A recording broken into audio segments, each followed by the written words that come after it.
Welcome to Film Strip, movie reviews presented by Continuous Play Podcast. These podcasts are spoiler-filled as we discuss the plots, characters, and themes of the films in review. All content used or discussed in these podcast episodes is the property of the respective owners and used under the Fair Use Act, Section 504, C2, Title 17. Welcome to Film Strip. I'm Jay.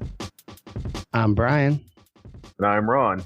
And this is our review of Scream 3, starring David Arquette, Courtney Cox Arquette, Patrick Dempsey, Scott Foley, Lance Hendrickson, Matt Kiesler, Jenny McCarthy, Emily Mortimer, Parker Posey, Dion Richmond, Patrick Warburton, and Neve Campbell. Written by Aaron Kruger, directed by Wes Craven, released in 2000 on a budget of $60 million. Grossed $161.8 million at the box office. So, for the third time in a row, a massive hit. Once again, Miramax, knocks it out of the park with this big thing. But the intention here was to wrap it all up. And what I find amazing about this one, guys, is that we replaced the writer here. I mean, Williamson turned in a draft, then they pretty much said, nah, not interested. And then they went and got Aaron Kruger. So that to me is, I don't know. It's a sign of things to note about this film immediately.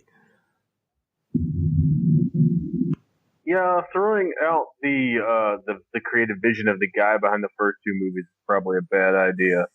Of course, the Wikipedia says that it was because he was too busy with his many other projects, so he gave his notes to Aaron Kruger, who promptly blew his nose on them, threw them in the furnace at Elm Street, at the Elm Street Middle School or whatever, elementary school, and then, regurgitated this thing. It's among many problems this film had a transformer stomp on him or something. We'll get to Aaron Kruger in a second, but yeah, all the things Kevin Williamson had going on at the time, Dawson's Creek, Teaching Ms. Tingle, which I have seen, and it's not bad. It's okay.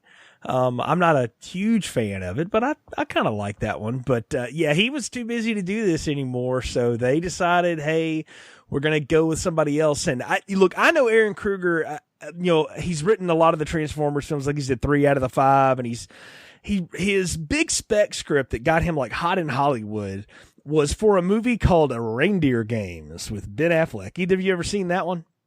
Oh, I love that. Christmas classic. Yeah, well, maybe we'll have to hit it up around Christmas time then, because it's the thing that got him noticed, but also he had a script that got made by Mark Pellington, and it's a movie I happen to really like called Arlington Road. Have either of you ever seen that one? Nope. That one I have not seen. I think I own it. Good conspiracy thriller. Remember, I think I told you to buy it, Brian. If I may be responsible for that. Could be. It's Tom Hanks, right? No. No. This one's Jeff Bridges and yeah. I think I own that. Well, you're kind of. He would later go on to do, of course, The Ring and The Ring 2 and Rings. Right. Which I have not seen Rings, but I have seen The Ring and The Ring 2, and for better or for worse on either one. But yeah, the guy works. I mean, he gets around and works in Hollywood, right? So you bring in this Hollywood scriptwriter, doctor, genius, whatever, and Wes Craven's back. And Wes Craven did not want to do this. Should be noted. Wes was like not interested, but I'll do it if you'll let me do my passion project. Do either of you know what that was? Soul Survivors? Nope. Music of the Heart, starring NSYNC and Meryl Streep. So, what? Wow. Yeah. He wanted to do that, and it was one of those, I'll do yours if you'll do one for me. And they all said, sure. And this is what came of that, guys. This was why he was on this movie. And I guess we could get into that later on down the line. But yeah, Wes didn't want to be here. Kevin Williamson didn't want to be here, so he just pieced out on it. Neve Campbell didn't want to be here. Neve had a whole lot of other stuff going on. Matter of fact, had her hair done totally different, so they had to throw a wig on her for the 20 days she shot. Like, she was not... It's kind of like Jamie Lee Curtis Halloween 2, Brian. Remember how we talked about she just sort of dropped out of the movie? She just did it because she sort of had to. but was not interested in doing this. And I think it shows too. Gosh, you watch this movie and it's like, boy, somebody really doesn't want to be here. And it's all over it. It's hard to not notice it. Man, I don't know. She got paid, right? Yeah, but not a lot. But that's not even. I mean, isn't the big story about how the Columbine shooting ruined this movie? Well, that's what I was getting to. I was hoping one of you bring it up, and I didn't have to. Yeah, go with that, Ron, if you know the story. As someone who was once rumored to be a Columbine-style school shooter, I'll go for that story. Oh my. Yeah, well, high school was fun. Anyway, yes, right before production started, the Columbine high school shooting happened, and that's why they threw most of Kevin Williamson's notes out, because they were going to go back to Woodsboro.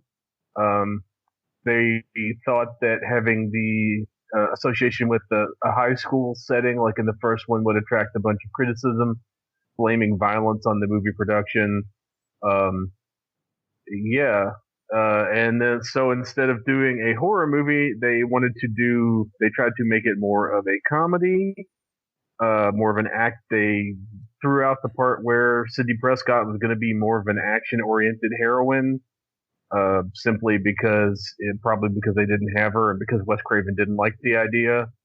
And at one point, I believe what they wanted to do was to have no blood in the movie. And Wes Craven said, "You clearly can't do that." Yeah, and they certainly didn't adhere to that. This movie's dripping in corn syrup. I mean, there was the one. And there was also a scene that Kevin Williamson would recycle for one of my favorite shows, The Following. There was supposed to be the original script had a stab fan club of kids from Woodsboro, and all of the members of the fan club would have been involved in the killings, and the final twist of the movie would have been when Sidney walked into the house after Ghostface had killed everyone, and they all sat up, and they had all planned the thing and presumably killed her, and Kevin Williamson stole that idea and replaced it with Creepy Joe Carroll masks for The Following. It's a very good television show. Ended a little unevenly, but first season is gold for television. I'll put my endorsement on that one too, Ron. It's a great show, a lot of suspense. And look, I get the idea. Williamson wanted to end this. And if you hear him talk, he's like, well, I always thought of a trilogy, and that's bullshit, and we can all know it right now. Nobody ever thought the first one would do anything. The fact that it did after that, they had ideas, and they went with it. And we talked about last time that the script got compromised, and so that led to a lot of changes and stuff. And what's interesting to me here, and you mentioned it, Ron, is they went for more comedy, but it's almost like they're parodying themselves, which there's already a parody of this. There's Scary Movie at this point, so they're a parody of a parody. It's like so self-reflexive, it falls in on itself some ways. I don't know what else to say about it in Prelude other than I remember when this one was getting hyped, and I thought, okay, we're going back one more time. The trailers looked pretty good. I thought, okay, can't be that bad. Sure. I went and saw this on a date in theaters, and let me just tell you, not exactly a good date flick, okay?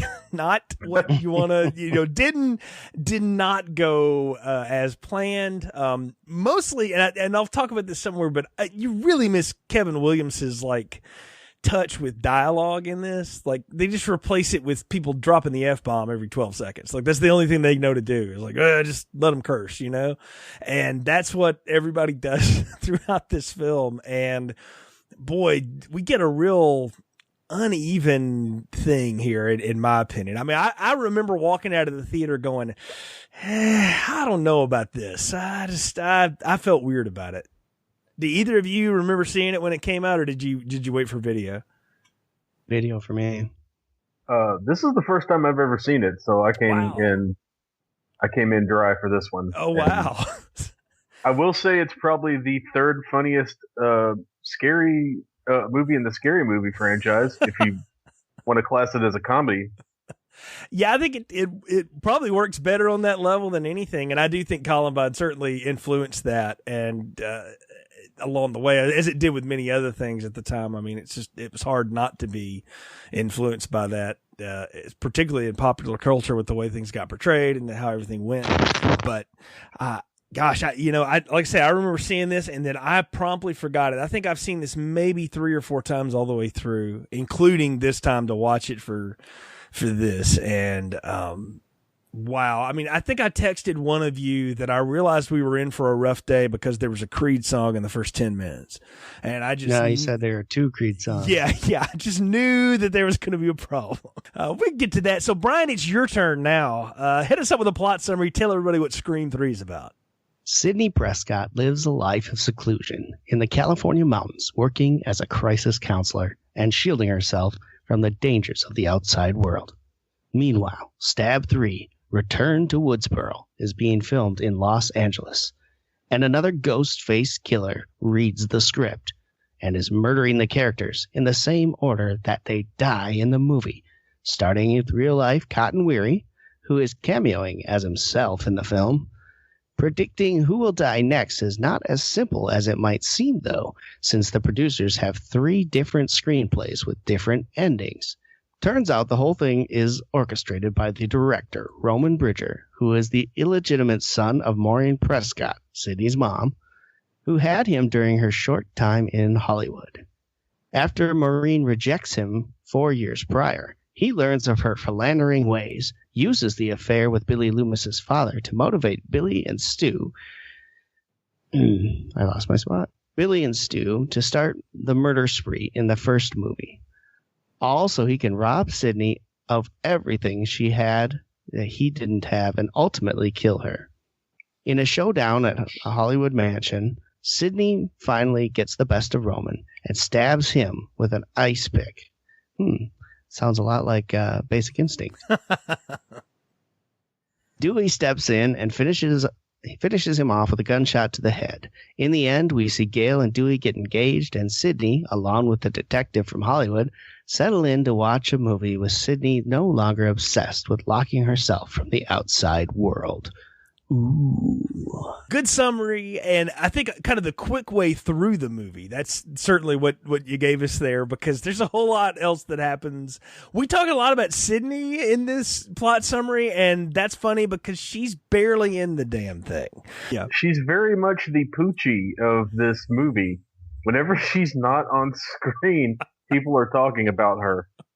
Yeah, it's an obsession everyone has with her, I think, but they don't know what to do with her. And again, she wasn't available, so that it's not like they could just make it up where she could be there. So they dealt with what they had, and the focus goes on the Arquettes here, and we're going to talk about them a lot, but it's one of my memories of this film, and it's also one of the things I remember not liking about this film was that Courtney's hair. Well, no, that it had a lot of Arquette in it. Yeah, we're gonna get to that bad hair too, but yeah, that it had a whole lot of Arquette in it, and maybe it didn't need it. So we got to talk about the opening though, guys, because we catch up with our old friend Cotton Weary, and I feel like Liev Schreiber here is doing a riff on how he feels about being in this movie, because he's talking about how he wishes they could just write him a decent part, and he has to do a cameo in a crappy slasher flick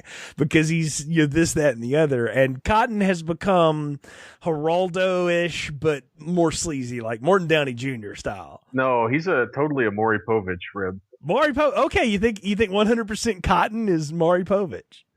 Oh yeah, right down to the weird ribbed formal T-shirt that he's wearing under his giant 2000 suit. The thing I was told about that was that he had been working out for like other roles, and he wanted a tight shirt to show off the physique. So that's what they let him wear, and so that's where that went. I mean, he is kind of ripped in this. You can't knock it. So, I mean, I don't believe that at all, because I think I had a shirt like that 2000. So I'm pretty sure I'm definitely not ripped. I'm pretty sure I had one too. It was a thing, like the Henley, like slack Henley or whatever we called it at the time.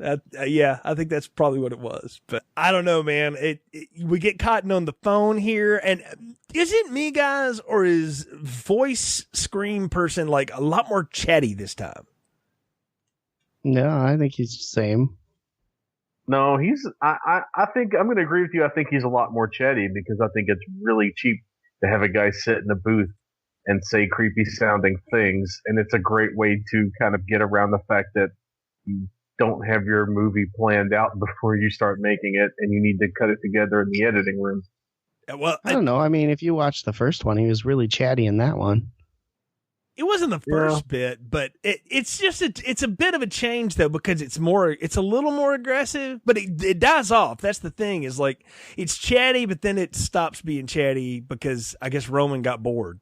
I mean, I don't know. Like, well, I mean, he's got the new ultimate voice coder that you can only buy in Target or something that has all of their voices programmed in. So he's basically trying to lull them to where he can murder them. And so you got to kind of be chatty that way. Right. Let's talk about that. The fact that there are multiple voices now that can be performed by this wizardry, as it were.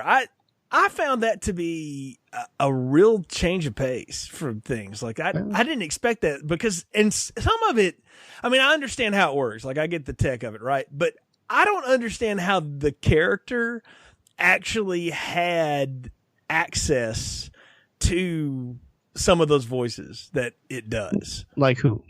Okay, later on it does Maureen Prescott, and yeah, that's easy enough. How did they get voices from her? She was a nothing. She was in the Hollywood. She did 3 movies. Yeah, they can pull her voice out of there, analyze it, program it. Wow. Okay. Plus he did have an actual like face-to-face confrontation with her, supposedly. Mm-hmm. Yeah, I don't know. How much did he actually record of her? I mean, that's the. Well, he doesn't really need to record. I mean, they'll take the voices, they'll analyze it through the computers, they'll match it with the frequencies, and they'll output it. This is 2000, though, guys. Did they have that? 2000 was yeah, absolutely. Of course they did. Okay, this is a guy working in Hollywood. He's got access to all kinds of expensive top sound. notch. Yeah.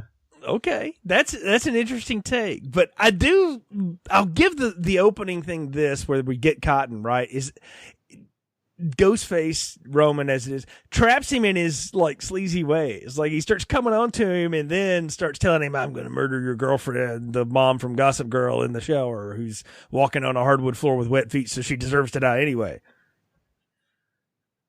Well, he's got to get him hooked in his ego, right, to get him involved in the conversation. And then, he gets excited and he ruins it for him. Of course, right? It's like bringing him to the point of climax and then stopping. Are you saying that Ghostface is trying to edge Cotton? No, but in his ego, edge Cotton. His ego. It's the same thing, right? He's stroking the ego to where he's about to, burst with joy, and then boom, hits him hard. So I found it interesting too that Christine has to yell at not Cotton to not be playing one of his quote stab games. And I thought, wow, of all the things, you would want to fantasy role play, maybe the time you were set up for murder is not the one you want to repeat. Well, he wasn't set up for murder in the stab games. That was before the stab games. For the thing that set the stab universe into motion in real life. That's what I'm saying. Yeah, you're actually giving him a pass for this? Holy cow. I'm going to... All right. Here's my take on the stab games. I was told by my wife to mention the stab games and how horrible of an idea it was. Here's my thought. How much time did Cotton Weary spend in prison? A year? A year. Year and a half? 1 year. Yeah. 1 year? Yeah. Okay. Prison changes a man. And these stab games ended up with Cotton Weary on the wrong side of a Marmalade because it reminds him of prison. Oh, so, okay. My joke is there's some, my thought is that this ends with some butt shenanigans that he likes and she's not super into. Wow. Now this has become a 50 Shades movie all of a sudden. So, wow. Hey, I wasn't going to go there. You guys started this off with your talk of edging. I'm just taking it to the next logical progression, which is a... You know what? It's fair game. You're correct. But either way, I think it... And let's be honest. He's wearing like a cream suit and he's living in a house full of posters of himself. Yes. I mean, this guy's into some weird stuff. He's got to be. He's self-centered, no doubt about that, right? Like that was, we've known that. It's the fact that we've got to recreate that beginning again, where somebody coming back that's going to get killed. Because we didn't do that last time. Like we introduced new characters and killed them in the beginning, and that was the kickoff. So now it's supposed to set this tone that, all bets are off. Anybody can die. In fact, Randy's going to do that for us later in videotape form. So it's supposed to set us into this mood. And I'll have to say, the best kills in the movie are here. Like, I think this is the best attack and kill in the movie. It's pretty violent, and it works pretty well. And the whole thing is Ghostface wants to know where's Sydney. And so that automatically lets us know she's not in the picture anymore. We don't know where she is. Oh, what are we going to do? And that does set the movie into motion. I mean, this movie wastes no time getting into what it's going to do. Like, it doesn't really start to drag until much later into the second act. The first act is a shot out of a cannon. Which is what you need to do to get people involved. Well, yeah, in part 3, you would think, right? Like, at that point, you got to go right into it. Kind of like Friday the 13th part 3 did, right? I mean, it was just, we were right into it, and people were getting killed with rabbits and snakes and all kinds of other stuff, So, we were right into that. But we do catch up with Sydney here, and, where's Sydney? She's hanging out in the mountains. And I wrote in my notes, I was like, man, stamp residuals must pay really good. That's a nice house. And it's clearly on some land because we see her at the end of the movie walking down what looks like a long dirt road. So I think she's doing pretty well for herself. Yeah, and look, I'm going to go ahead and applaud the career choice here. This is much more Sydney.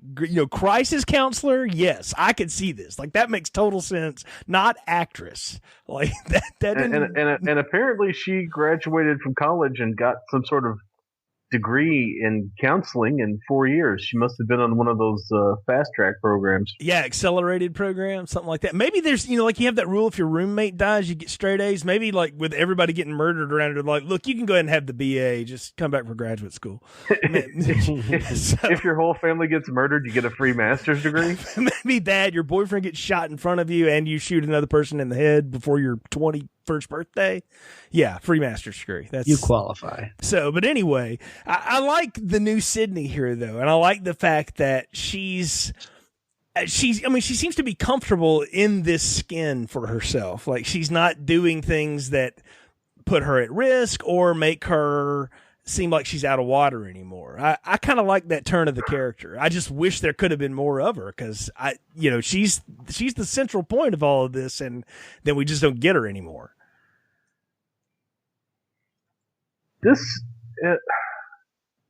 It's weird that this movie is a showcase for one of the biggest stars on TV and then WCW champion David Arquette. Mm-hmm. I would agree with that statement, yes. I can understand. It does seem kind of odd. I can understand building a movie around Courtney Cox. I'm sure she's a very fine actress. I don't think she's movie quality, but she's charming enough. But man, David Arquette. Yeah, he's bad in this.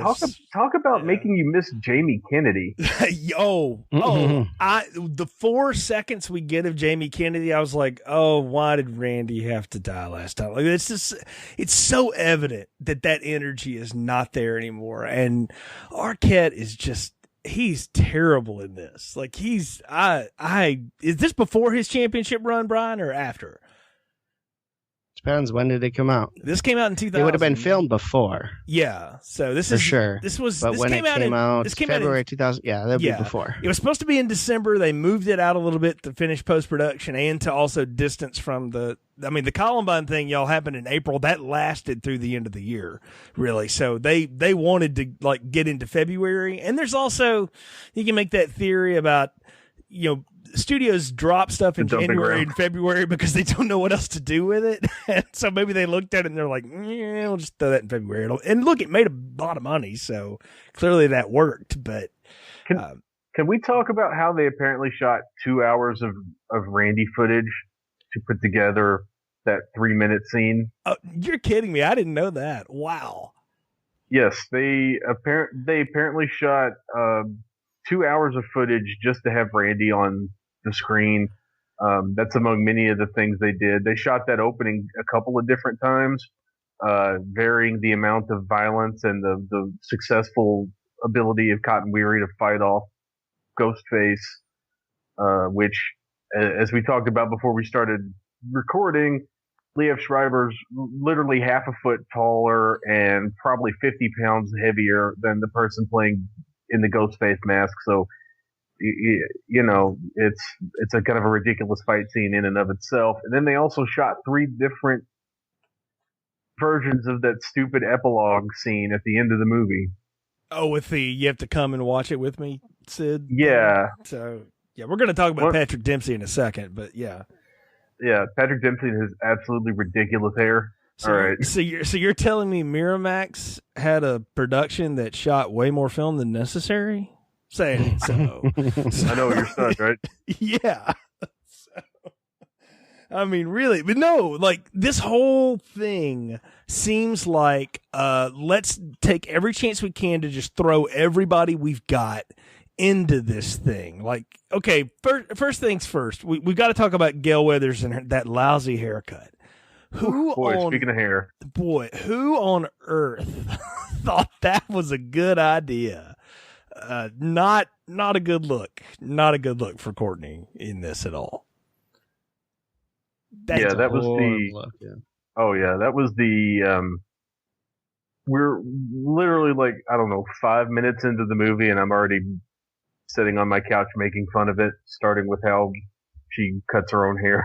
Yeah. I mean, like, does she have a Flowbee contract or something? Like, it's bad. And she's like doing that standard lecture in the college. And I love that one guy that calls her out on it. And I wish there could have been more of that. Like, so what you're saying is step over all the dead bodies on your way to the top, like you did? Yeah, pretty much. I was like, wow. So Gail, we find out later, failed at 60 Minutes too, but she's on like Total Entertainment, which I guess is like Entertainment Tonight. That's what she's the thing of now.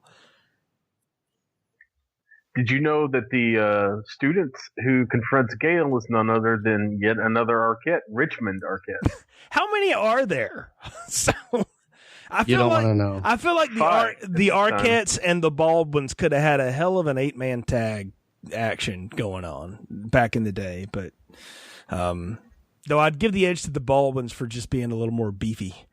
So of people, but you never know. It depends on how the booking committee goes. Also a bunch of assholes, though. But speaking of the which, Baldwins aren't selling for the Arquettes. Yes, you are correct. And as is no one, like the performance here though too. Like it's as bad as her haircut.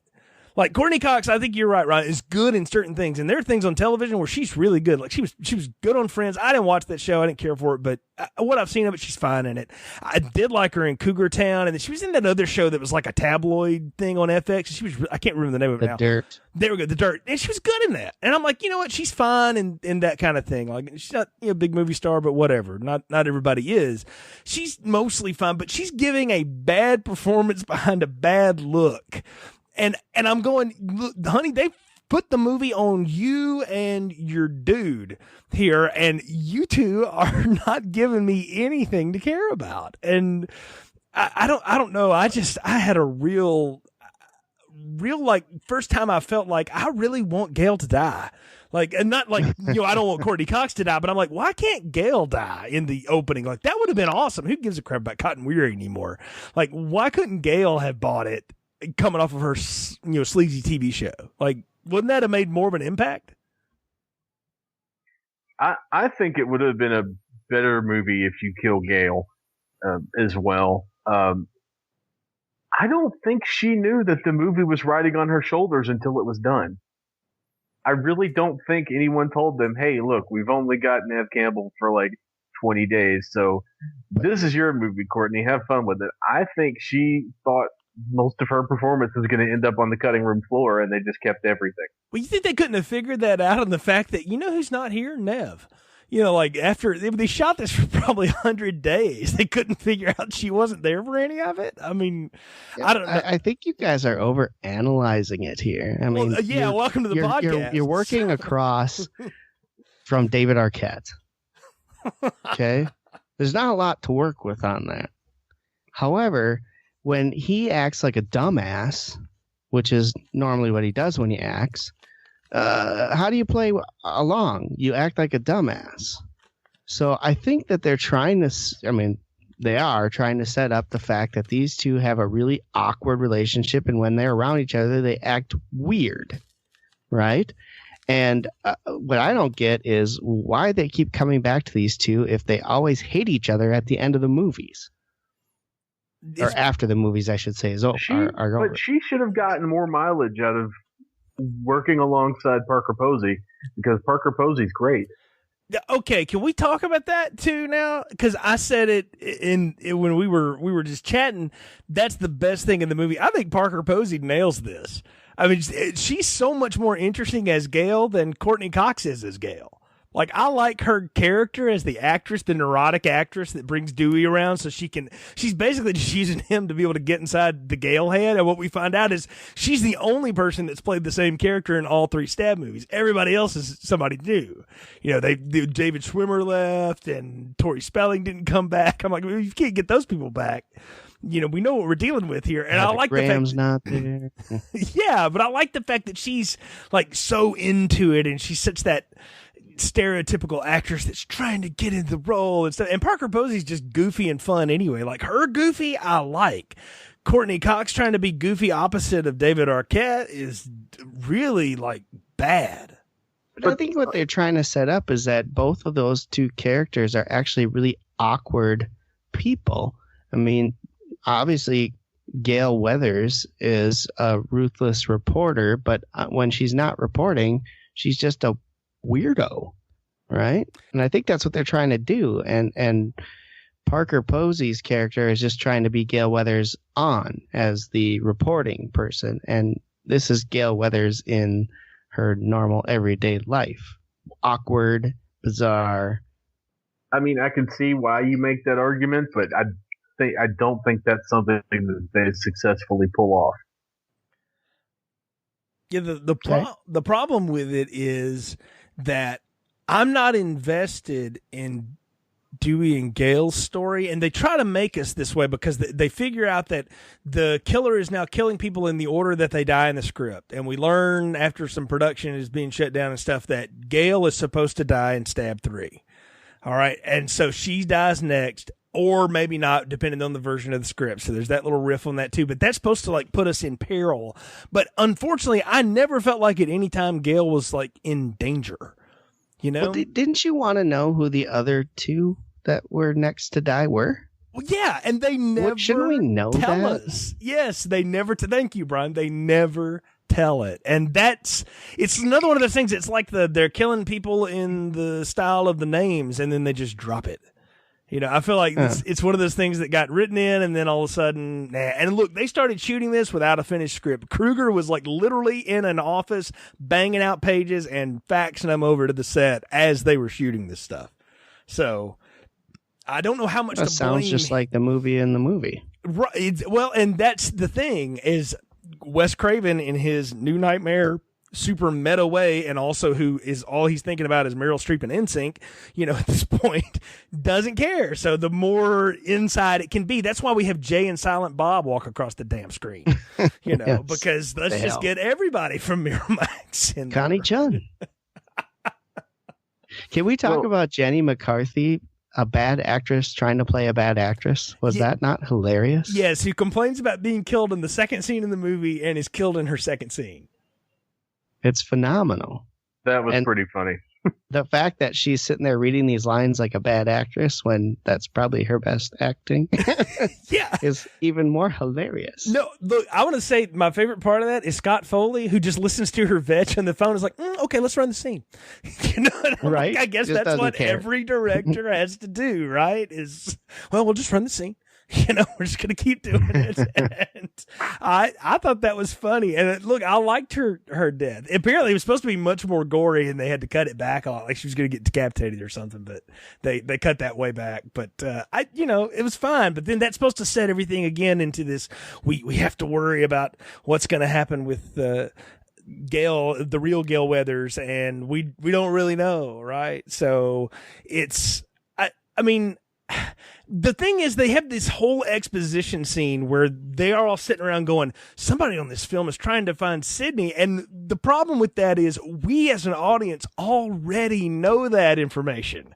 We got it in the opening with Cotton twice. And I'm like, that's a waste of time, though. Well, yeah, but that's all to set up the fact that they're trying to make it look like the cop is the bad guy when she finds her file, right? Yeah, let's go ahead and get into Patrick Dempsey. Ron, I know you have thoughts on him. Oh, yeah. That is the most ludicrous hair that I've ever seen. It's about a step above Ronald Miller in Can't Buy Me Love. It's not much.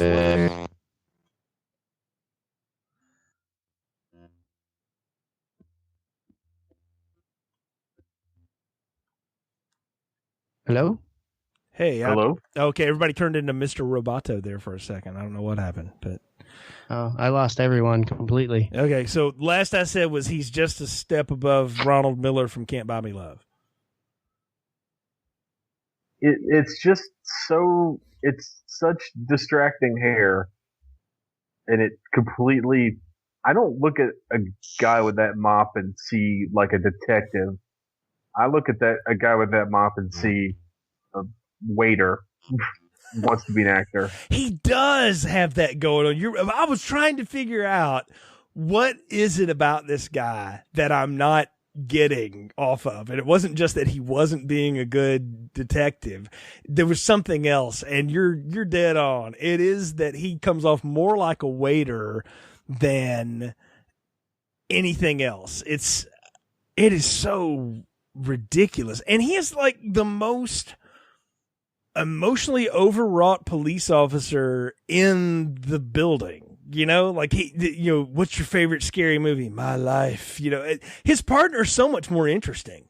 That guy's like got great lines. Like he was stabbed. He was in a movie called Stab. It's related. I liked that guy. I hate that we didn't get more of him, but Dempsey is. Yeah. He's another element that just disappears from the movie entirely. And to the movie's like eternal shame. Yeah, like I went to the internet to try and figure out, did that guy get killed and I miss it? Like what happened? And he just disappears. I guess he had other things to do. He was probably busy with Party of Five or whatever friggin' show Nev Campbell had. I forget. I don't know what show he was on. So McDreamy's hair is a step above Ronald Miller's in Can't Buy Me Love. And Ron, you were picking up from that. So yeah, his hair is probably the most distracting thing in the movie to me because that is the least detective hair I've ever seen in my life. That's the hair of an actor / waiter. He does French look like, waiter. Yes, he does look like he could be waiting table somewhere and not being a cop. And he's so like overly dramatic too. It's, my life. So, what's your favorite scary movie, detective? My Life. I'm like, you're not a hard-nosed cop. Like that is ridiculous. His partner's great though. I love that guy. Do you think the killing had anything to do with the movie? He was stabbed. He was in a movie called Stab. I love that dude. What happened to him? Did he die or did he just drop out of the film? I think he was a forgotten plot point because, like you, that guy felt much more like an actual cop to me, and Patrick Dempsey just felt like Patrick Dempsey.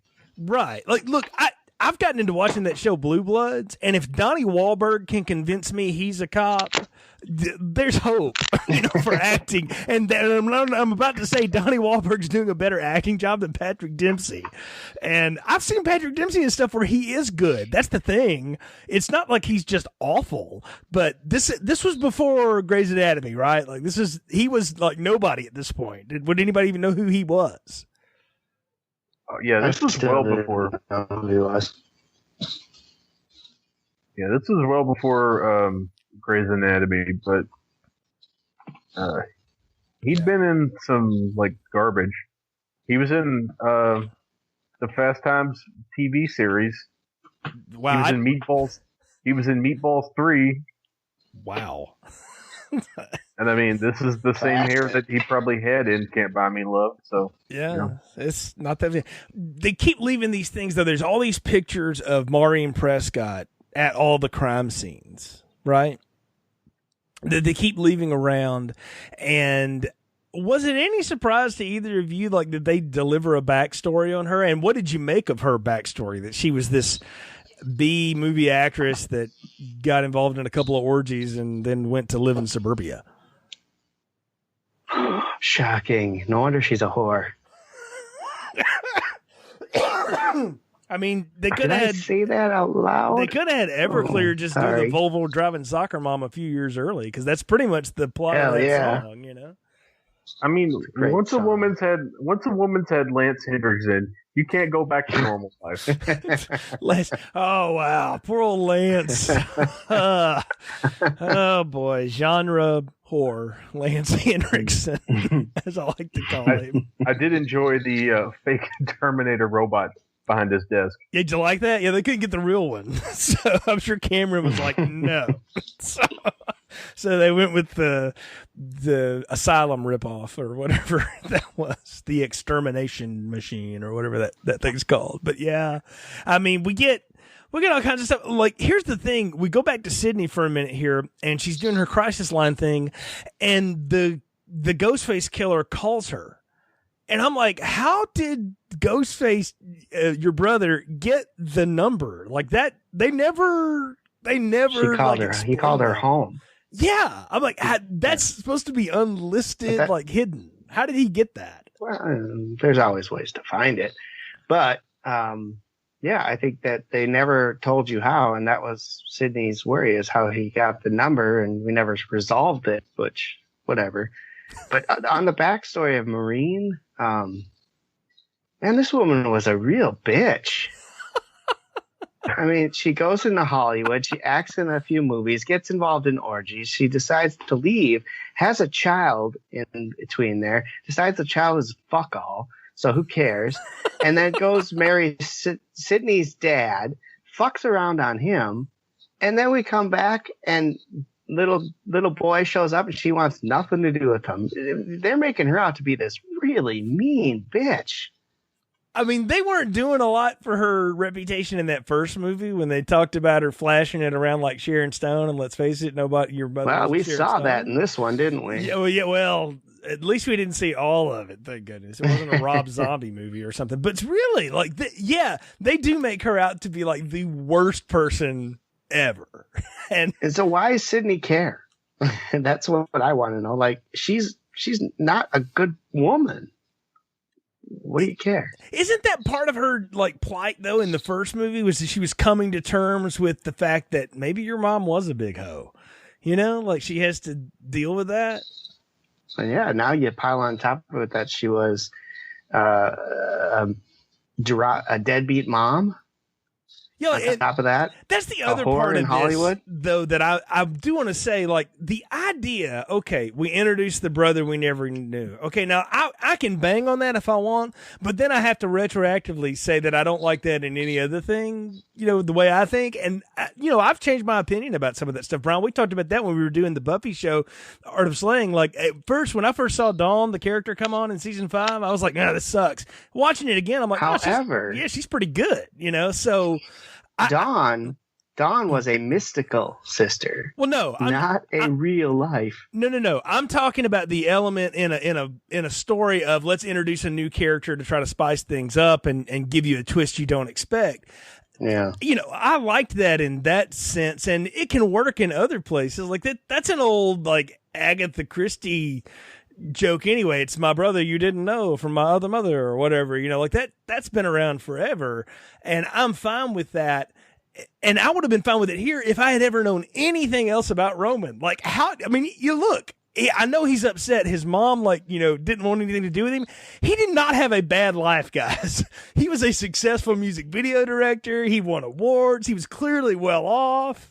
I mean, he's shooting a feature film and he's not even 30. Yeah, he did not grow up like in the slums of Beverly Hills or something like this. This guy had a great life, and he's pissed because he finds out his real mother was kind of a hoe and doesn't want anything to do with him. Well, screw you, lady. I'm famous, and you live in Woodsboro. You know, and in real life, this happens, guys. I mean, moms give babies up for adoption for multitudes of reasons, Yes. and they don't want to be found, right? Right. Sometimes, yeah, it works out great, and that's awesome for both parties involved. But there are definitely times when mom gave you up because she didn't want you, and she doesn't want anything to do with you in real life because that'll just bring up bad memories. Well, and not to defend Maureen here a little bit, but maybe she knew I cannot take care of a kid by myself. Look at me. Well, I'm a and mess, who's to say that? you know? Who's to say that the kid wasn't a result of these Hollywood orgies? Well, that's what they imply, is that you know, Right. they screwed her 2 ways to Sunday or whatever. That this is what came of it, which is so a Nightmare on Elm Street thing, right? Like they also make it sound like she was a non. She did not want to participate in that. Yeah, did you get that feeling too? I got that feeling. Ron, what about you? I think that's what they were trying to imply. But I don't know. The whole time I was thinking, well, clearly he is, that Roman is the child of Lance Hendrickson. Milton, yeah. Yeah, John Milton. Yeah, I kind of think they wanted to go there, and then they didn't for whatever reason. Maybe that was one of the things that got lost in the. Yeah, I think they went there and then cut it out because they realized, oh wait, he's got to kill Lance Hendrickson. We got to slit his throat. Right, and I mean, like not even a good. Wouldn't it have been on-screen better? kill. Wouldn't it have been better if both Milton and Roman were the killers together? Well, that's what I was going to ask you guys. All this time, it's always been killers working in tandem, and this time it's one working alone. And what did y'all make of that? The fact that I this thought time it was it's one dumb. guy. I wanted Patrick Dempsey's character to be the other killer because it made all the sense in the world based on the little clues that they left. Well, they sure played it up like he was. I think It that would have made sense. That would have been better too because you don't. It's like in the first movie how they had Liev Schreiber be in it, and he wasn't, or the second movie, excuse me, they had Liev Schreiber in it, and they didn't make him the killer because Liev Schreiber looks like a murderer. You can't put if you put Lance Hendrickson in your movie, he looks like he's murdered everyone. He looks like he's got piles of bodies just in that basement of his mansion. And so that's why you get in the mansion with a ton of secret passageways, by the way. So that makes it even more creepy. Yeah, and this basement full of stuff stolen from Tom Savini's yard sale. Yeah, how did like Roman know his way around that house so well? I guess he and Milton had like a long relationship. Was that what we were to believe and be implied there? I think so. I thought for sure that they were going to have when they dragged Lance Hendrickson out and ripped the tape off of his mouth or whatever. I thought for sure it was going to end up him saying something like, "Look, I had nothing to do with this. I'm gay." I just assumed that was what was going to happen. And they didn't go there, which was kind of a surprise. Interesting. Yeah. But I could have seen that too. I'm with you, Ron. That would have made some sense. Like I could it would have been, and it would have made him more of like, hey, look, it was the 70s, stuff happened, you know, cocaine is the hell of a drug. Right. That to me is heroin, that's easier to believe than this rapey thing they had going on, because that's just icky. It's like nobody wants to like. This movie hasn't been that way. This movie series has not been like that its whole time, right? Like they even dropped that off of Maureen early on, and the way she was killed and stuff. That she just had sex with Cotton because she was a big hoe and floozy, and then. She got killed. Like, so that to me is like, you're not movie. You didn't set up those rules for me. Like that's not how we're playing. If they would have followed that path where she was raped and Roman was the result of that rape to make more sense as to why she would not want to be mom to him, I think that would have been a lot better to go off of, because as it stands, we kind of get it seems like she might have been raped or forced into this sexual orgy thing. Then she had this kid, and maybe that's why she doesn't want to be around him. But we don't get anything like definitive. Like someone needs to come out and say, "Yo, mom, she's my mom," even though she didn't want me at first, and then she rejected me because I was a rape child or something. It would have been much better and more clear for us to understand her actions. And also, the traumatic effect of that whole thing would have also explained potentially her promiscuity. Well, I think that's what they're saying, is that the fact that she went through the orgy. But they're not saying it. They're implying it. Making you try and come up with that. But they're implying it by slut shaming. Yes, exactly. Right. And this is the first, this is the most weirdly moralistic part of the whole 3 Scream movies that we've watched, because I don't remember this being a big thing before. It's not until the very end of Scream 1 where Billy Loomis is like, well, I'm going to kill you because your mom's a hoe. Well, and he got Sydney to sleep with him, too, which was another thing. And you were a hoe, too. Yeah, that was pretty much it. Like, he even said that to her, I think. So, but I'm with you, Ron. Like, this movie series has never played itself up as this overly moralistic tale. Like, they play with the rules of those movies. If you drink and screw and all that, you're going to get killed in a horror movie. Well, that works, and sometimes it doesn't. They've played that on its ear so many times. So now I'm like, well, now you're trying to back up and be Volvo driving soccer mom. You're trying to be ultra conservative now. Like, I don't get it. It doesn't make any sense. It doesn't pay off the motivations that we've already set up in the characters, is what I'm trying to say. And then you splash it in there with these gory kills, and we got a freaking explosion, guys. Like, they shut the production down on the film, right? And so they start getting faxed line by line scripts, and the guy playing Dewey gets blown up in the house with gas. And I mean, like blown up, Independence Day style. And they look like the house from Lethal Weapon 2, by the way, on the hill there. I mean, just evaporates in front of all of them as they roll down the hill. It takes a lot of gas to do that, and not one of them smelled it. Yeah, nobody. They took the odor out of the natural gas. I mean, it's odorless gas. However, they put the rotten egg smell in there, so you know when it's happening. Yeah, that's supposed to be the safety thing, right? And nobody caught it before the 4 minutes that it happened. Like, yeah, they must have all been really high or drunk or something. I don't know what. See, that's what I mean. Like, we do that scene because it looks cool, right? But it doesn't really serve any purpose. Like, there's no reason for that to have gone. Like, they could have just as easily, hit that guy with a, Final Destination flagpole style death versus blowing him to smithereens. I mean, he evaporates in front of us. In some great 2000 CGI. Oh yeah, bad CGI, but yeah, it's terrible. Like, but did you even care? Like, I had to think for a minute. I was like, no. Did he play again? Oh yeah, he played Dewey. Who cares? And I'm wondering, like, why isn't Dewey dead too? So I mean, maybe he should be. And Dewey gets a clean shot at Ghostface. That's the other thing. Scott Foley's Roman Bridger takes 30 rounds to the throughout this film. Bulletproof vest or not, that many hits, that's going to cause internal injury. Like, those plates stop it from entering you. It doesn't stop the impact. Like, that is one of the most ridiculous things, is that at the end where we have to shoot him 45 times. But yeah, it's like being hit with a baseball bat over and over again. Yeah. Every time he got shot, it was like somebody whacked him with a bat. After the first time Dewey put 6 rounds in him, he's going to be coughing up blood from his broken ribs.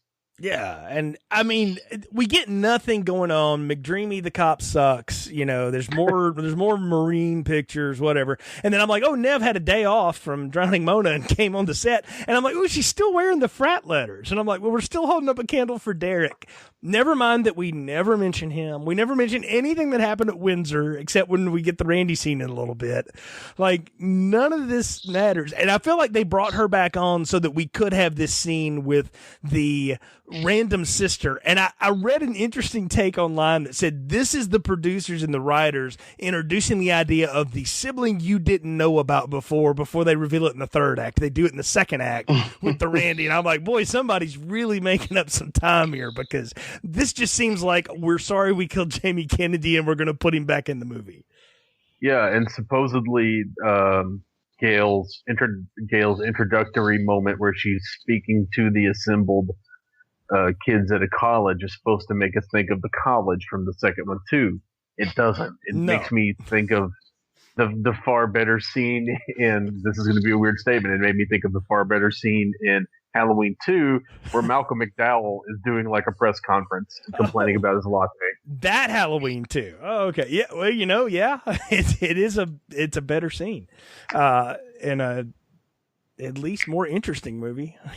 I don't know if it's better, but Halloween 2 Rob Zombies is more interesting than this. So Randy has a sister. I'll take the more interesting movie over this just all day long, because this is like watching toast dry. Okay, so Randy has a sister though, so that he can via videotape give us the rules of a trilogy. And let me just ask you guys, like, she just randomly knows to show up that day. Like, yeah, she sees this on the news, and so she flies to L.A. or goes to L.A. I guess Woodsboro is not that far away. Like, Woodsboro is supposed to be, what, Orange County or something? So she comes over to L.A., gets on a set, like, because that's no big deal. I guess this is pre-9/11, so you can just walk wherever the hell you want. Nobody cares. And look like that. And then, sorry. She has her own trailer, too. Right. Like, she's hanging out. And the three rules of the trilogy, though. I got to ask you. I assume she was supposed to be, like, working at the studio. She looks like she's in high school still, though. Because, well, that would have been the obvious place for Randy to work. Right. Like, this would have been the point where you would have Randy come back into the picture and be like, hey, I'm doing makeup for whatever, or I'm a director of photography now, or hey, I shot Schindler's List, or whatever. Or he's a PA on, Death Queen 5, or something. Well, he does play a PA in. Isn't he in Jay and Silent Bob Strike Back as a PA? I believe he is, yes. So we got a little double cameo action there. So let's talk about his rules, though, before we talk about horror trilogies, because I got a whole problem with that. But the rules of the horror movie trilogy: the killer is superhuman, supernatural, stabbing him won't work, you got to blow him up, decapitate him, none of which happens in the end of this. Mm-hmm. Anyone, including the main character, can die. That means you, Sydney, except none of you are going to die as main characters. In fact, the people who die are people no one cares about except Parker Posey. And then the past will come back to bite you. Well, it's not your past coming back to bite you if you didn't know about it. Like, that's the problem. It's not like Sydney had found out about this guy and just ignored it too. She didn't know about this guy either. So that doesn't make any sense. Yeah, none of the three rules came into play at all in this movie. Yes, thank you. None of them. It was so stupid. I think Ron had it right. This was just a way to get Jamie Kennedy some work again. I think it was to make up for the fact that they whacked a character everybody loved, and they're like, "Oh crap, we don't have anybody explain any of this anymore." Who would have at least made this movie better by at least being more animated and interesting in his exposition dumps? Exactly. Like, he would have at least given you something to like here, but he would have at least had some like nice weird energy, and everybody else. Like, even David Arquette seems like he's just kind of cashing a check. Oh, he seems bored. I was watching this with my wife, and I'm going, "What happened to Dewey's limp?" And she's like, "No, it's there. See?" And I'm like, "Oh, it's kind of there in that one scene, but like, it comes and goes." Yeah, but I'm like, but the arm is fine. I guess the scar tissue damage. The scar tissue helped him. Yeah, reverse. Can you have reverse scar tissue damage? I guess. Well, maybe they actually took it out this time. Yeah, we don't really get enough details on Dewey's recovery. You're right, but no, I mean, really, that's the kind of thing, though, that is what I'm saying is so sloppy about this movie. Is it doesn't make any sense. It just goes about, and you're just supposed to go with it. Now, the other thing I want to talk about is that they make this big deal in the Randy video about horror trilogies. And I'm like, Wes Craven must like not watch horror movies if he thinks all these things end on part 3. Like, can you name any good part 3 ones? I looked up on the internet to see if there was like a list of them. And yes, bloodydisgusting.com has this list of horror trilogies. And I debate whether some of this is even like, some of it's loosely strung together. The only one I could think of was the I Know What You Did Last Summer trilogy. And the third one has But can nothing you count in the it. third one as part of it? Yes, thank you. Yeah, I don't know that you can either because it doesn't have anything. That's It's in completely Colorado. different. Yeah. Yeah, it's in Colorado. So It doesn't even have the characters. Yeah. I don't count that. Yeah, I don't get But it. hey, there's only 8 more days to Halloween. Hey, that was a good number 3, but at this point, had nothing to do with the original Halloween two, had but hey. 7 or 8 versions of itself at this point. So there's are there any horror trilogies? If you're gonna have a movie with a world weary, exhausted looking cop, and you need a partner for McDreamy, why do you not just have Tom Noonan be in your movie? Thank you. Yes. So he could show up in his Halloween 3 outfit. He could have that mustache. He could be constantly drunk. And he would at least be entertaining. Right. At least we'd have something to watch and look at. Replace McDreamy with Tom Noonan. Keep the other guy. That's a good pairing of cops. I would watch that movie. But no, we can't have that. So or get the cop from Night of the Creeps. Yep, there you go. See, why can't you have? Yeah, look, if they had Tom Atkins in this movie, it would have automatically upgraded itself. But they couldn't even spring for that. So at this point, so let's not hope for too much. I'm moving for some reason. Whatever, it's fine. Doesn't matter. Yeah. So yeah, I followed you. You're fine. So we get yet another cameo for no reason or whatever. So we find out that Maureen had a really bad stage name, Rena Reynolds, and from Carrie Fisher. Yes. Who talk about another useless cameo just to have it, and from what I understand, it's not Carrie Fisher. Yeah, but from what I understand was let me go ahead and fix this dialogue for you guys, so because it was so bad what they gave her to do. She's like, no, I'll fix it, and in her own right was a good script doctor in town. So I get that, but she's very knowledgeable too because she knew right where that Maureen Prescott's name. Real name, but she used a fake name. Okay, so that's my question. I'm like, if this woman is this infamous or famous from Hollywood time or whatever, then you should be able. IMDb exists, guys. Go look it up. Gail and her actress counterpart suck at using the internet. Which is interesting since she used the internet to call 911 in the first movie. Right, yeah. We've had the pre-internet to do things. Now it's we have to act dumb and technology doesn't exist that we could utilize. It's another thing in this movie that feels lazy. Got to get the file. And to me, at a certain point, speaking of things that are lazy, why does anyone believe anyone when they call them on the phone? Yeah, don't you know at this point, if you're talking to who you think is Sydney, you need to have all right, so this is going to be our secret question and our secret answer, so that way we know who's who. Yeah, all right. We got to have a safety word on the phone now. Yeah. Right. So the bananas. All right. So that's your safety word. All right. So okay, Courtney Cox, me and you, we need to have something that we can say, hey, I don't know, it's you. Tell me something only I would know, and that would allow you to flesh out the Dewey and Gale relationship by giving them some sort of cute/stupid story that nobody else would know, and it would kick that whole thing about hiding behind the door and having Liev Schreiber do some ADR or whoever do some ADR lines. It would take that voice changer out of the equation. See, and wouldn't that have been better? At least in the second movie, we got notes on their relationship. We saw how it had fallen apart. Dewey got on to her about it. She, reconciled with him, apologized. They end up working together. He gets stabbed. They don't do that this time at all. They sort of split up and then, oh, hey, we're at the end of the movie. So it's a total sham on their relationship. I don't buy it at all. And when at the end he asked her to marry him, I'm like, that's just because that happened in real life. And I'm sure that's the conversation they had too.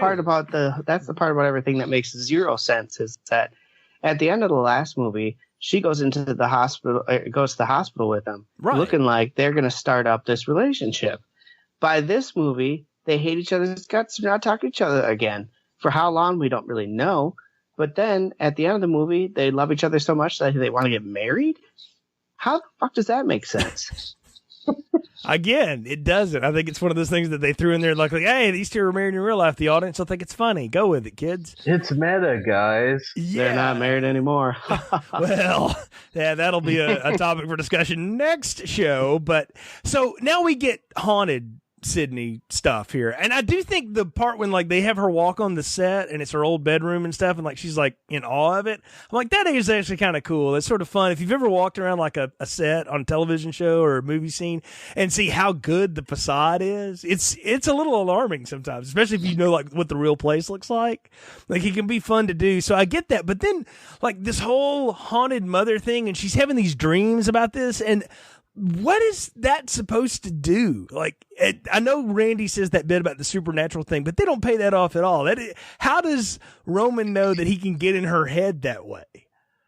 Well, I don't think Roman knows that per se. You got to remember, she had just taken a call from her mom on the phone, who turned out to be Ghostface. Right. So you remember, if she gets the phone call and she says that voice, and then she keeps talking and realizes it's her mom's voice. So that kind of sets up the whole thing about, how, because the mom goes and berates her for a while before she knows it's not her.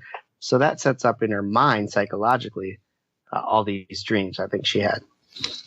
She has the one dream, and then she runs into Mother a couple of different times. Like on the set. Hallucinogen, yeah. Yeah, well, she's covered on the up set. in a freaking blanket. Well, yeah, but that's like really somebody doing that to her, is the way I read that. I think that was Roman doing that. Yeah. The dream one is the one where she's at home and she falls asleep on the couch. You're right. But after that, it's Roman screwing with her the next few times we see it. So, I don't know. Of course he is. It just, I don't know. We couldn't get one scene of Roman dressed as Mother just to bring it all the way back around to Psycho. I think he was at the end. He rips the sheet off before he's in Ghostface mask, and then he rips that off. So it's like double Scooby-Doo. I mean, and he's already dead, remember? Wig and dress and fake boobs and everything. Oh, I want full-fledged Mother. You wanted him to go full Freddie Highmore. On drag, yeah. You wanted full Freddie Highmore here is what you wanted. So exactly. Yeah. Well, no, that was not to come until many years later, only to end incredibly disappointingly. There's my 4-second review of Bates Motel, but. So we get to Milton's pleasure house of whatever, and all the cast roam about so that we can kill them all off finally. The poor black guy, Dion Richmond, doesn't even get killed on screen. So we just discover his body laying by the pool, and I'm like, no, he got thrown off. No, he got thrown off the thing. Yeah. Oh, okay. I totally missed that. That's how bad I zoned out of this. I'm sorry. He lands with a loud enough crunching sound that we know he's not going to get up. Absolutely. So he cannot fly, is what we learn. By him, but everybody gets killed one by one. We learned that Emily Mortimer screwed Milton so she could get the part. Woo-ha, big shock there. Roman gets fake killed, and then we're all going on, right? And I'm like, in the end, when it's all revealed, Roman is like Phantom Menace style, baby. He's behind all of this, And I love what he lays out on Sydney. She's like, I've heard this. And I'm like, yes, we have. Thank you, Nev. You just said what everybody's feeling at this moment.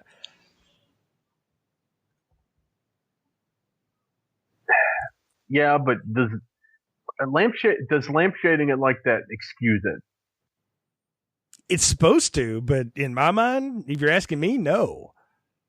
I mean, you could have there's no reason this movie's 2 hours long. Number one.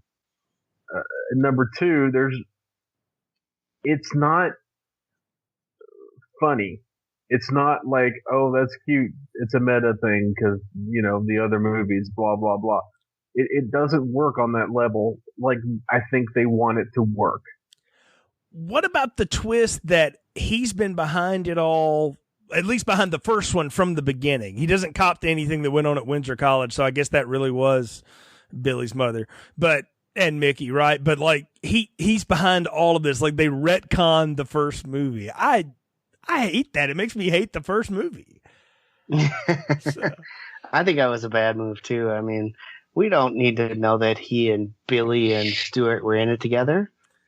It's supposed to be this meta take on, like, if the first movie was about screenwriters, killing people, this is the director killing people. And I'm like, well, that's that's dumb. Nobody cares about that.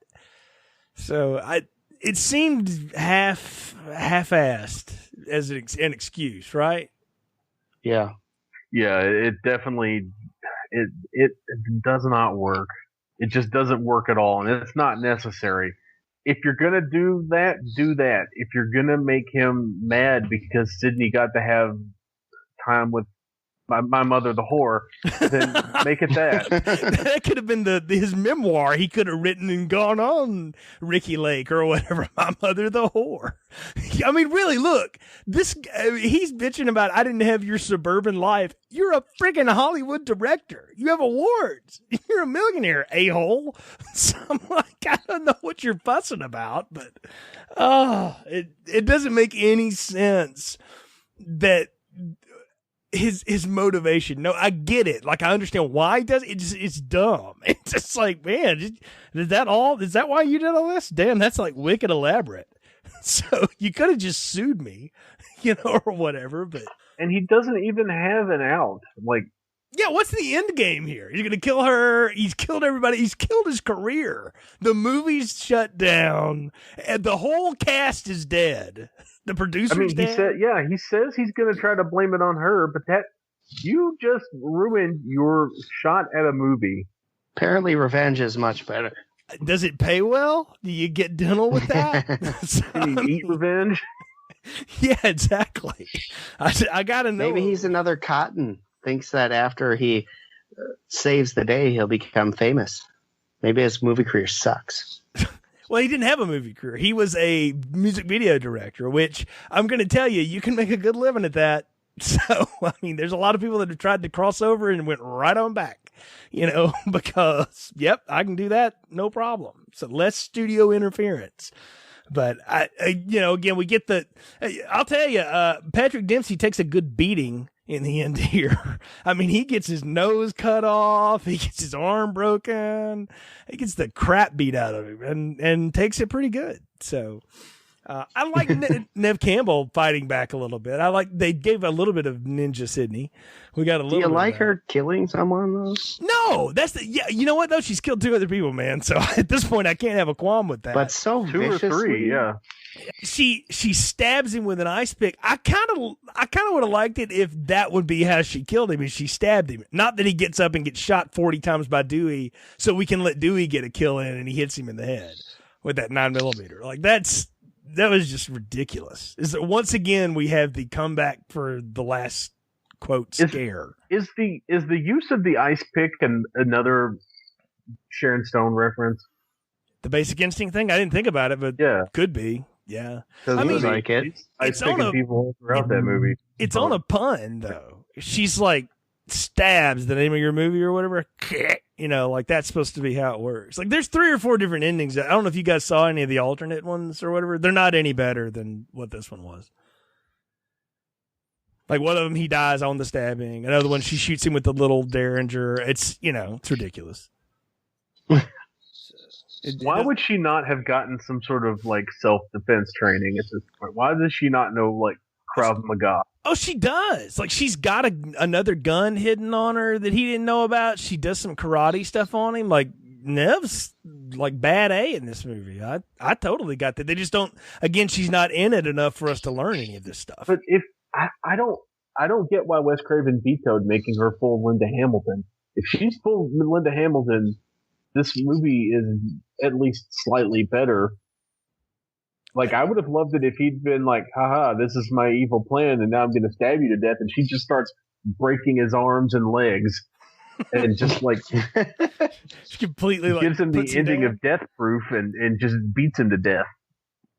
That would have been something. It would have made the character stronger instead of doing that weepy cry stuff that she always does at the end of these. But like, she should be like covered in blood, 1,000-yard stare, like thumbs embedded in his eye sockets while he's screaming and like staring up at like a horrified Dewey and Gail Weathers. Like, that's if Rob Zombie directed the last act of this. Wes Craven couldn't have pulled that off.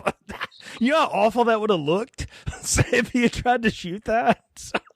$60 million or no. That would have been awful. I think he's wasted here. Gail has nothing to do in this finale. Nothing except crawl around on the wall looking for a secret panel. Like, she is pointless in this. In other words, she should have been dead. And if you're going to give Dewey a kill, at least have him have a reason besides he's protecting his old buddy Sidney. You know, because they just sort of show up after she stabs him and like, oh, hey, do we miss anything? You know, and then he unloads a gun. You know, so because we have to have them do something heroic, and this is one time Dewey doesn't get stabbed. So yay! Yeah, what the heck? I was hoping for it. I mean, third time's the charm.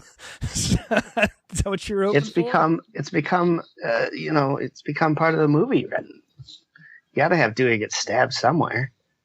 Well, he rolled down the side of a mountain and apparently was fine. So at this point, I don't think you can kill him with conventional weapons. He's as indestructible as the Ghostface guy is most of the time, and just about as bumbling. So, which is why we're always supposed to suspect him. But yeah, they do drop. I'll go ahead and say, like, spoiler alert, they do drop that in the fourth one. He's no longer bumbling and stupid, probably because Arquette can't do that crap anymore because he's too old. So he's like a former WCW champion. I bet in the negotiations he's like, look, I was WCW champion. I'm not doing pratfalls anymore. So I can see the negotiations now. I beat Ric Flair. Oh, you didn't say that's not true. Yeah. I beat Eric Bischoff. That's partially true. He should have in the fourth one. He should have busted out like a moonsault or thrown some suplexes or something. Have Scott Conn drive on the set just for old time's sake, Ready to Rumble, something. But I guess he was doing Hawaii 5-0 at that point, but whatever. So, which he is very good in that, by the way. But anyway, so we get our end here. More Cox and Arquette love. I love this speech because I feel like it's probably what he said in real life. Look, it'll never work, but maybe it will or something. You know, it sounds like I bet that was just as awkward in real life for them. But tell me why the detective Kincaid and Sidney wound up together. Did you get any romantic tension off the two of them? No, I didn't. Not at all. No, I got none. I'm like, why? In fact, I thought she was more suspicious of him than anything else. I was like, why would you hang out with that dude at the end of this? Like, that's not where you're gonna go. And what's with that ending too? It's like, you'll have to come watch the movie if you want to know what it is. I'm like, at that point I'd be like, look, mofo, no secrets. Okay, we don't do that. If you're playing a scary movie, I'm gonna slice it. If you're playing one of your damn stab games, this is over. All right, we're in the mountains. Stab 1 and 2 there. Yeah, we're in the mountains. I will send you to the mountain lions. I got no problem locking that gate. But she leaves I guarantee you, any studio run by Roger Corman made a movie out of what they'd shot of Stab 3. There was a Stab 3 released. Oh, yeah, I'm sure there was. Well, we'll find out in the next one. There was not only a 3, there was all the way to a 7. But another day on Donahue, as they say.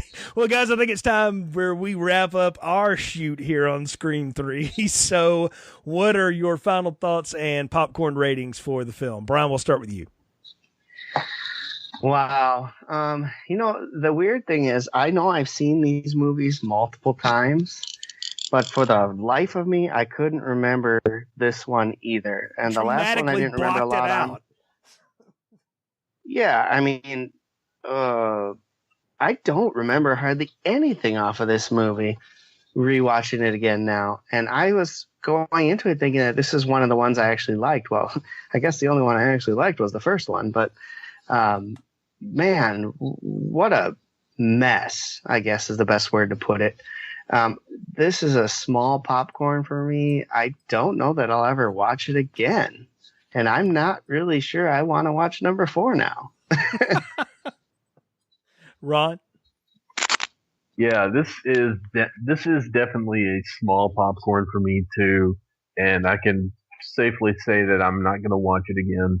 I'd much rather spend 2 hours watching the first 2 episodes of Scream, the MTV series, because it's better than this. This was just, it's a blatant cash grab. It feels like it. Nobody's invested any kind of energy or effort into this. And Aaron Kruger may be the worst screenwriter to make several $100 million.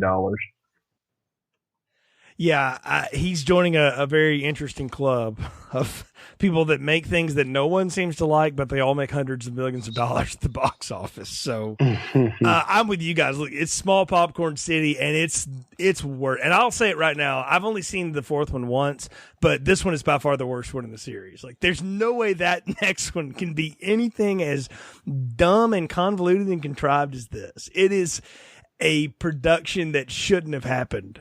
When they couldn't get their stars, they couldn't get Williamson, or didn't want to wait on him. It just shouldn't have done. The director didn't want to be there, and I kind of wonder if maybe they had gone with somebody else in the helm chair, that it might have worked better. I don't know. The script didn't really help them much. There wasn't a lot to go from. They tried to be funny. They weren't funny, and it just was a bunch of slaughter for no reason's sake. And again, that twist just doesn't work. They don't, and it could have. That's the thing. Is I want to say is like, as dumb as that seems, like the brother you didn't know, or whatever, that actually could have worked if they'd played it right, but they did it all wrong here. And it's not Scott Foley's fault, and it's not Nev Campbell's fault. Nev Campbell, Scott Foley, and Parker Posey deliver the best performances they possibly could in this piece of garbage. But this movie sucks all the way. It's small popcorn, horrible. And I'm with you guys. I don't know that I ever want to see this one again. The second one I could probably watch again because there's at least enough to go with there. This one, no way. It's just bad, and not even so bad it's good. It's just bad, just dumb. Yeah, the second one's got really good Laurie Metcalf, and it's got really good Jamie Kennedy, which is the weirdest thing I think I've ever said. Right? Yeah, when Jamie Kennedy would save your movie, that just tells you everything you need to know about how low you've gone. But we've got one more chapter here, guys. Scream 4, and we're going to talk about those TV shows too next time, Ron, because I've got thoughts on those. I know you do too. But Scream 4, man, like when they brought it back, I thought, wow, they're going back to the well here. I don't know how it's going to work. I saw it, though, when it came out, and I remember it very specifically. So it'll be fun to revisit that one next time around. As everybody gets a lot older and everything gets more hipper and millennial. So we'll see how it goes. But folks, thanks again for joining us on this podcast. Of course, you can find more episodes on our website, continuousplaypodcast.com/movies, and also on your iTunes feed. If you like the show, please leave us a review. It helps other people find the show. Until next time, for Brian and Ron, I'm Jay. Thanks for listening to Filmstrip. Thank you for listening to Filmstrip. You can find more episodes on our website, continuousplaypodcast.com/movies. Please leave us a positive review on iTunes and link up with us on Facebook. The Filmstrip theme music is produced and performed by Frozen Lake 121.